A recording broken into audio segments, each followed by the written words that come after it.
2 pour vous expliquer et vous montrer un petit peu comment faire des bandes après la pose de placo, donc sur des plaques qui ont été vissées et d'autres qui ont été collées.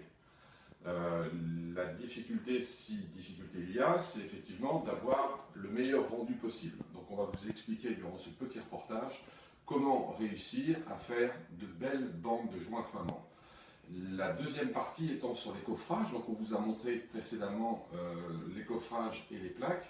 Donc comment avoir le meilleur résultat possible, donc quelque chose d'idéal, presque parfait. Et donc on va vous montrer tout à l'heure comment préparer avant de jointoyer. On va vous montrer aussi parallèlement ce qui est nécessaire, donc si tu veux bien te rapprocher, ce qui était nécessaire à l'obtention d'un chantier de ce type. Donc vous avez cette spatule. Ce qui est important, c'est qu'elle soit très propre pour justement avoir de bons résultats. Nous avons également, je ne sais pas trop le nom, mais c'est juste pour poncer, donc c'est un grain de 120, donc pour une belle finition. Une paire de ciseaux, ce que j'appellerais de la gaze, mais je ne sais pas trop comment ça s'appelle, donc c'est autocollant, c'est ce qu'on va coller au niveau des plaques, sachant qu'elles sont légèrement biaisées et que la largeur du biaisement sera la largeur du joint. Et nous avons une petite spatule et une spatule droite. Voilà, je vais vous montrer la suite. Voilà, donc nous parlions tout à l'heure des coffrages. Donc il est important, avant de jointoyer, c'est que le niveau de la plaque perpendiculaire soit exactement identique. Donc vous prenez ce que je vous avais montré tout à l'heure, donc le papier abrasif, et donc nous allons poncer jusqu'au moment où les deux parties vont se rassembler, ce qui nous permettra de faire un très très beau joint. Voilà, nous y sommes. Il est important également, c'est que quand vous allez poncer sur la partie, tout à l'heure je vous parlais de parties biaisées sur le placo, donc les parties biaisées, bien évidemment en préparatif, vous n'allez pas poncer au même niveau, puisqu'après vous allez effectivement avoir une variante. Et donc il est important, c'est d'imaginer que le joint ici va être comblé, et donc nous devons arriver au même niveau. Donc on va poncer donc, sur cette partie-ci, mais beaucoup plus modérément. Voilà. Et donc pour tous les coffrages, c'est ce que vous allez faire. Et donc vous voyez, vous avez un joli résultat. Pour les vis, identiques. Donc bien vérifier que toutes les vis sont complètement rentrées. Celle-ci est un petit peu dépassante, donc celle-ci, il faudra la revisser un petit peu. Et donc on donne un tout petit coup d'abrasif sur chaque impact de vis et que l'on va combler par la suite avec de l'enduit. Voilà, donc nous allons, comme je vous ai expliqué précédemment, nous allons donc enduire. Donc cette partie-ci, vous voyez clairement qu'elle est biseautée. Vous avez donc les vis qui sont dans les chevrons. Et donc nous allons donner un tout petit coup sur chaque vis. Donc s'assurer qu'elles sont rentrantes et qu'elles ne dépassent en aucun cas. Et ceci est donc la gaze que nous allons appliquer. Alors la gaze, vous la mettez en plein milieu.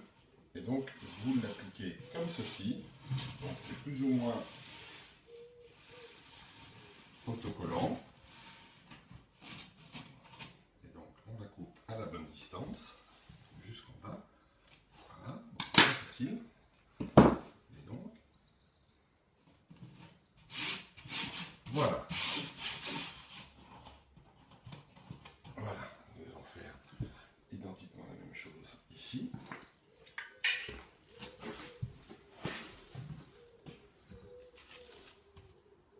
Comme ceci.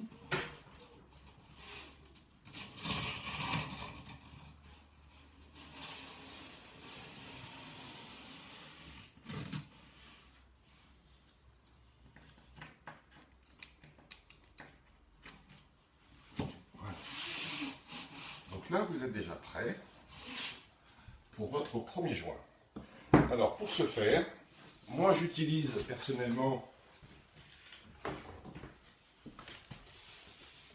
un mélange déjà préparé.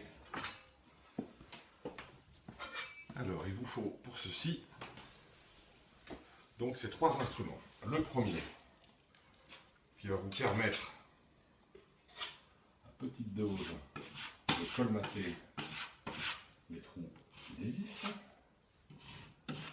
Voici. Voilà. Voilà.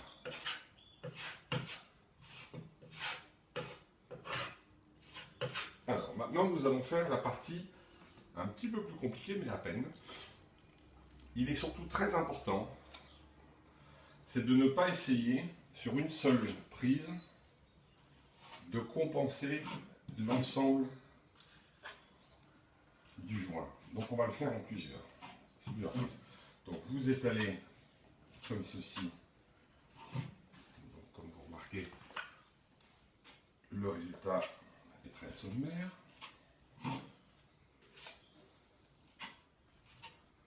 Et donc là, on exerce une certaine pression pour que le joint rentre bien dans le gaz, ou la gaze plutôt.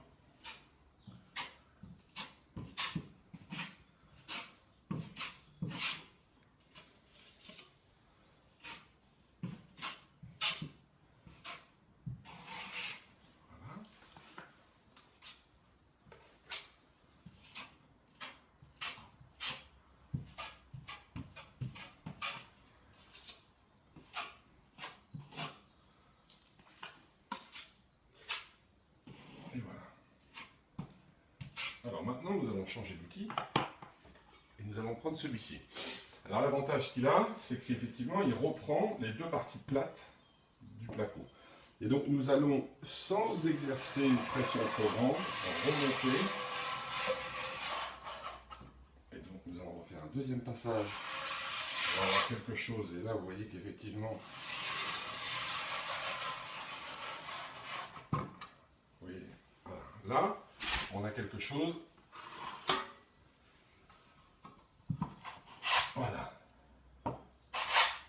Et donc là, vous pouvez vous dire que pour un premier passage, donc, je peux montrer de près, donc il y a encore des irrégularités, mais pour un premier passage, nous avons récupéré une grosse partie. Nous allons poncer après séchage pour refaire un deuxième passage, mais avec beaucoup moins de matière.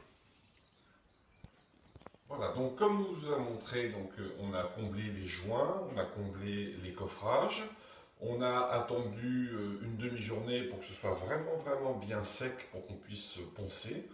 Donc je vous avais expliqué précédemment qu'il était très important de ne pas vouloir combler tout en une seule passe, mais plutôt être patient et faire quelque chose de plus raffiné avec une meilleure finition.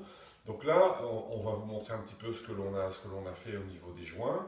Et donc, nous allons poncer une première fois, réenduire derrière, mais donc avec très peu de matière. Et donc, nous allons poncer une deuxième fois. Et suite à ceci, donc, on pourra couvrir l'ensemble de cette mansarde. Nous allons pouvoir la couvrir avec un primeur, donc une peinture primaire pour accrocher sur le placo. Donc, Maxime, si tu veux bien montrer un petit peu ce qui a été fait.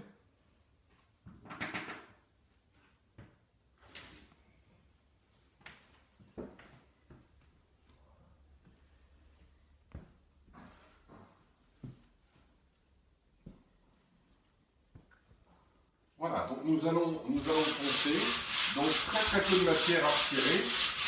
Il est important, c'est qu'on ait cette sensation au toucher, parce que c'est quand même la meilleure façon, dans un premier temps, de voir si on est sur quelque chose de régulier, ce qui est le cas pour l'instant. Et donc, sans pression aucune, on prend le temps de le faire, et donc on retire l'excès de matière.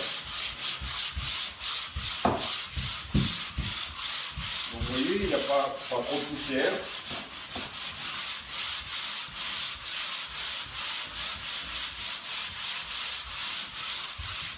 Voilà.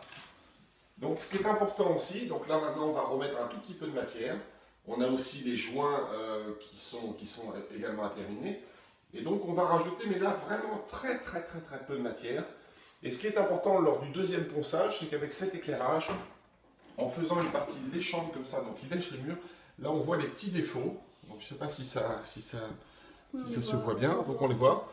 Et donc toujours sur le deuxième ponçage, donc ce qui n'est pas le cas pour l'instant puisqu'on est sur un premier ponçage, mais sur le deuxième ponçage, c'est effectivement avoir un projecteur de chantier comme ça, et le fait qu'il lèche le mur comme ça montre vraiment tous les petits défauts qui pourraient survenir.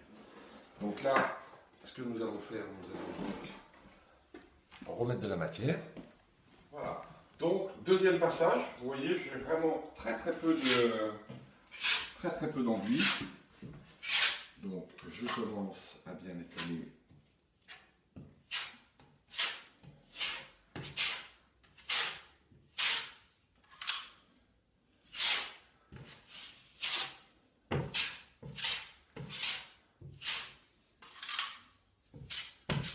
Donc, toujours avec des outils bien propres, ça c'est important, notamment sur la dernière partie.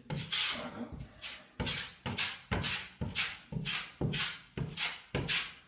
Et donc, nous allons passer une première fois.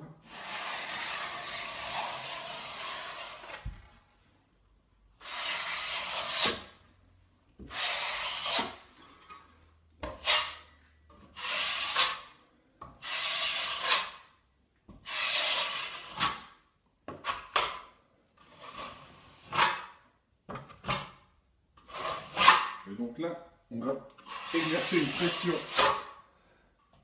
un petit peu supérieure à la première fois.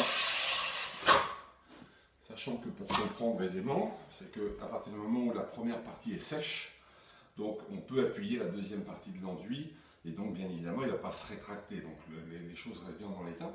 Et Maxime, si tu veux bien montrer avec l'éclairage, donc là on a effectivement plus de défauts. Donc il y a vraiment 2-3 petites traces qui vont partir avec un léger ponçage, et donc après peinture, on n'y verra mais vraiment plus rien du tout. Voilà, donc il s'est écoulé à nouveau 6 heures, donc on n'est pas resté bien évidemment en direct pour pas trop vous lasser. Et donc nous allons faire le dernier ponçage, donc, qui est le ponçage de finition, donc avec cet appareil que je vous avais montré, donc pour avoir un ponçage régulier. Donc là, très peu de matière. Il ne faudra pas oublier surtout, c'est de bien poncer la partie qui est sur... là c'est un placo vert, donc il est hydro, parce que c'est une salle de bain. Si c'est une cuisine ou une pièce classique, il serait blanc. Et donc il faudra bien aussi toute la surcharge un petit peu sur le côté, poncer, mais donc très peu, une très légère pression. Ils vont bien répartir sur l'ensemble.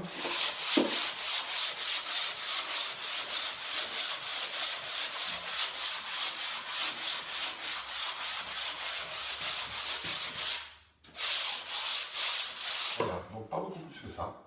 Et donc là, si tu veux bien filmer, Maxime, là nous avons un résultat parfait. Et donc il est évident que bien dépoussiérer avant de peindre. Et donc vous passez un petit coup de chiffon humide partout. Donc c'est vrai que c'est un petit peu de temps, mais on aura un résultat vraiment parfait. Si ça vous intéresse, je pourrais vous faire la suite de cette salle de bain, puisque l'idée c'est de faire une salle de bain un peu style 1900, donc début 20e, donc on va réagréer le sol. Je vais faire une pose de petits carreaux en ciment peint, et donc nous allons installer une baignoire en fonte. Donc si ça vous intéresse effectivement de voir la suite de ces travaux, ben voilà, vous likez, vous nous montrez que vous êtes intéressé par ceci, et donc nous vous ferons d'autres vidéos. Bon courage et bon bricolage. Merci.